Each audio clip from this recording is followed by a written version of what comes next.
bottomed out over that line of bricks on the straight. Meanwhile, David Coulthard is wondering, he's radioed in to wonder whether he should be taking 7th gear, top gear, sooner than perhaps he would normally do. And they said, no, keep holding it in 6th through that long corner, David. You're racing. Go for it. Spin by Jacques Villeneuve. Yeah. He was doing so well in Paul's spot as well. He was doing a great job. He spun there in practice, or in qualifying, Derek, and continued. In fact, he had moved up to 3rd place, and he was in after, of course, Ralph Schumacher pitted when he was in 2nd place. Jacques at that point was in 4th. Now the stop by Ralph Schumacher, and here's another look at Villeneuve. Look at that, he suddenly stick around. I mean, that just shows you how sudden these cars break away. And look at Rubens having to play dodgem cars to get around. Look at the move by the red Ferrari. It's actually, when he touched that curve, it just seemed to break his adhesion away, and Rubens has got to go round the back, nearly on the grass.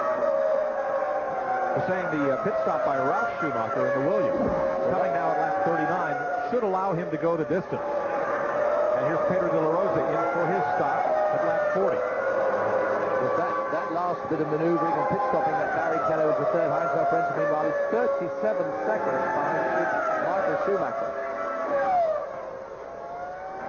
Michael Schumacher now has enough in hand to come in for that last slash and dash, which is really all he'll have to do. Ready for Coulthard's stop, coming at lap 41, and this would be his 2nd and final stop. Well, plus the penalty stop.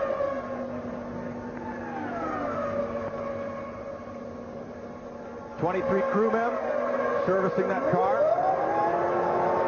trying to get all the fuel in to take him the distance, a little over 9 seconds.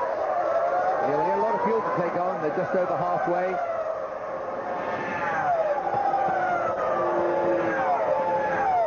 Coulthard drops to 11th place with that pit stop. Eddie Irvine also in. Jaguar getting service. Comes out, I think that's Michael Schumacher just in front of him. Of course, 1 lap ahead at this point, but of course Schumacher does have a pit stop to make. Not the first time Ferrari has raced at Indianapolis. That was 1952 with Alberto Ascari.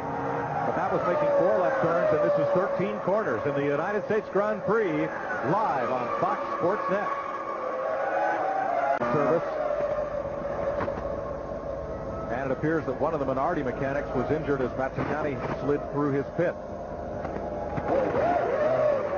8-second stop for Jacques.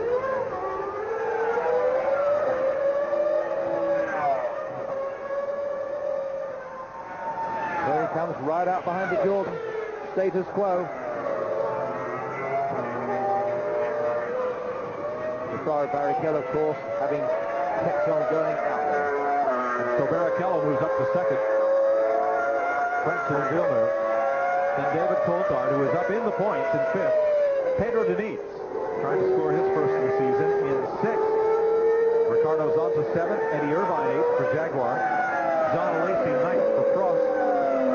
Ralph Schumacher, who came out of the pit 14th, and climbed back up to the top 10. Rubens Barrichello doing some exceptionally quick laps there. He was actually on the qualifying times that he did in the 14th. Incredibly quick he got there. And at 56 laps, Schumacher leads by 41 seconds. Frentzen 5 seconds out of 2nd place. Villeneuve right behind Frentzen. David Coulthard is 5th. Pedro Diniz, trying to score his first points of the season, is 6th. Here we come. He's turning in. Hits the curb, and that's actually what it did to Jacques Villeneuve. Yeah, Villeneuve had the same thing. You see Villeneuve's skid marks right over there on that side of the screen. Derek, he got the right wheels over the curb and into the grass, which is very, very wet. But it was actually the bump. It was the curb that actually shot him up in the air, Mike. Let's see what Michael saw of it. Yeah, you're right, Mike. He was on the dirt. There's my World Championship going. There's my win going. He's thinking. Got to keep it on the road. Then try and go down, but reverse out. Got to go out forwards.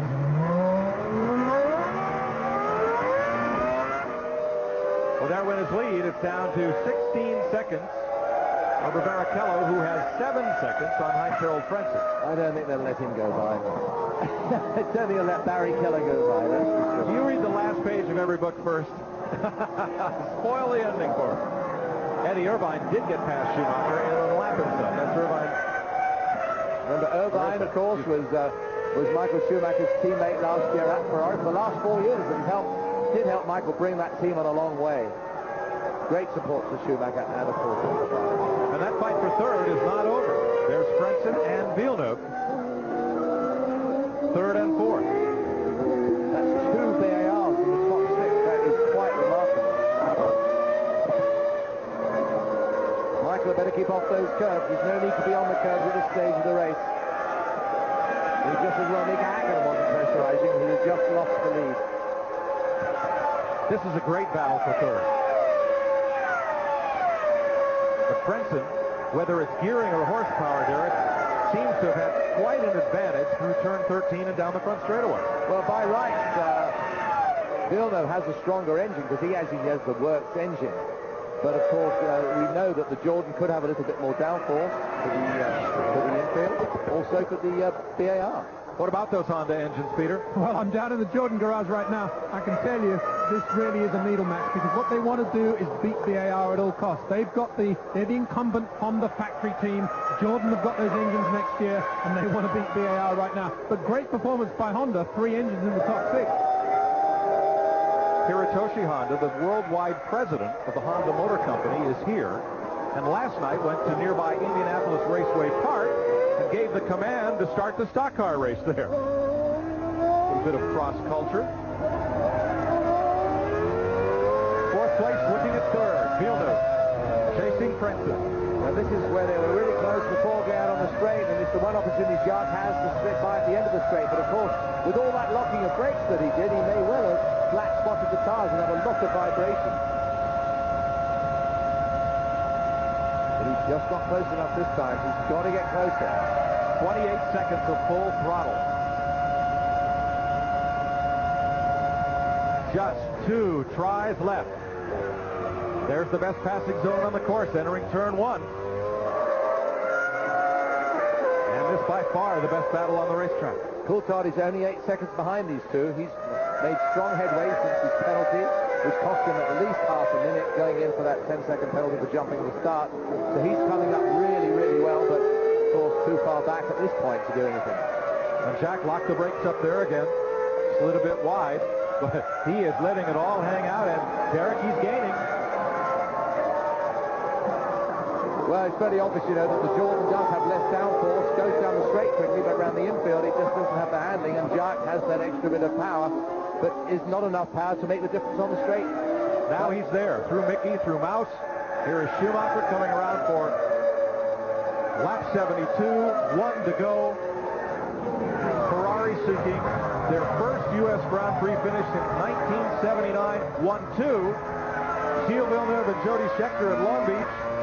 They did it in 76. Regazzoni and Lauda 1-2 for Ferrari at Long Beach.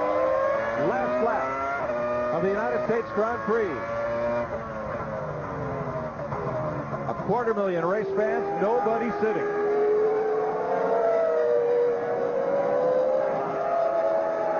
The first clockwise race at Indy, the first green flag racing in the rain. We have seen so many firsts today.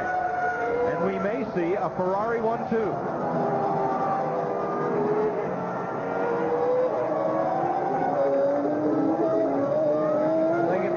This time, just a few corners to go, but a historic moment for everybody concerned. Tony George particularly. Frentzen and Villeneuve continue to battle. Coulthard 5th, Zonta a deep 6th. Red flags waving as Michael Schumacher comes through turn 13, on to the front straightaway, to the yard of bricks.